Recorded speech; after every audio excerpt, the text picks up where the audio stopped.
በስመ አብ ወወልድ ወመንፈስ ቅዱስ አሐዱ አምላክ አሜን። ልጆች በሰዎች ያልተገባ ንግግር ተናዳችሁ ወይም አልቅሳችሁ ታውቃላችሁ? የዛሬው ታሪካችን ከአንደበታችን የሚወጡ ንግግሮች ምን ያህል ተጽዕኖ እንዳላቸው የሚያስረዳ ነው። አብሮነታችሁ አይለይ። ኬሲ መቀመጫዋ ላይ እንደተቀመጠች ፈገግ አለች። ዛሬ በቅዱስ ቁርባን ዙሪያ የሚያቀርቡት ገለጻ ነበረባቸው። የእሷን ድርሻ ለመናገር በጣም ፈርታ የነበረ ቢሆንም ተናግራለች። መምህራቸው ወደ ክፍል ገብታ ፊት ለፊት ቆመች።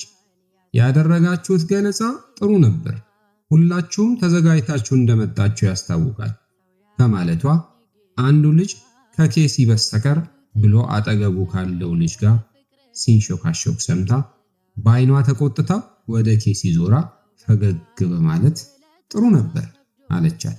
ኬሲ ለማልቀስ እየታገለች ነበር።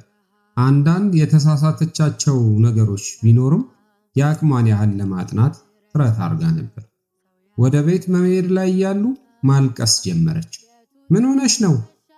እናት ትጠይቃለች። ዛሬ በነበረን ገለጻ ላይ የኔን ድርሻ ሳቀርብ ትንሽ በመሳሳቴ አንዱ ልጅ ሳቀብኝ። ለቅሷን ቀጠለች።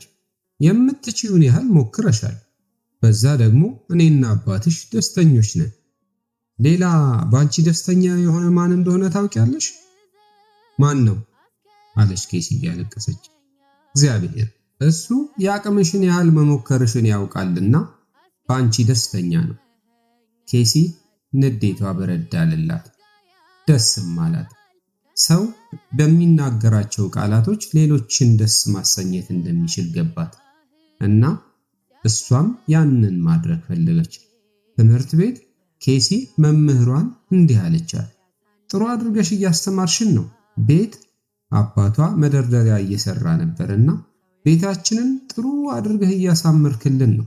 ውጪ ከወንድሟ ጋር እየተጫወቱ በነበረበት ወቅት ኳሱን በደንብ ነው የምትወረውረው አለችው። አካባቢዋ ላሉ ሰዎች መልካም ነገርን መናገሯ ውስጣዊ ሰላም እንዲሰማት አደረገ።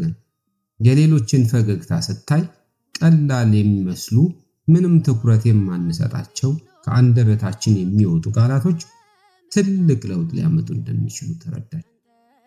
እናም ልጆች ልክ እንደ ኬሲ ሁሉ ከአንደበታችን የሚወጡ ቃላቶች ትልቅ ለውጥ ሊያመጡ እንደሚችሉ ተረድተን ስለምንናገራቸው ነገሮች በማስተዋል ማሰብ ይኖርብናል። እሺ ልጆች፣ ስለነበረን ግሩም ጊዜ የልዑል እግዚአብሔር ስም የተመሰገነ ይሁን።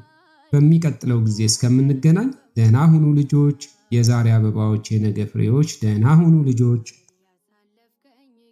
ተጨንክረ ደምተ ሰው ያረከኝ ጌታ የቱ ትከሻዬ ፍቅርህን ይችላል ከምገልጸው በላይ ውለታ ከብዶኛል።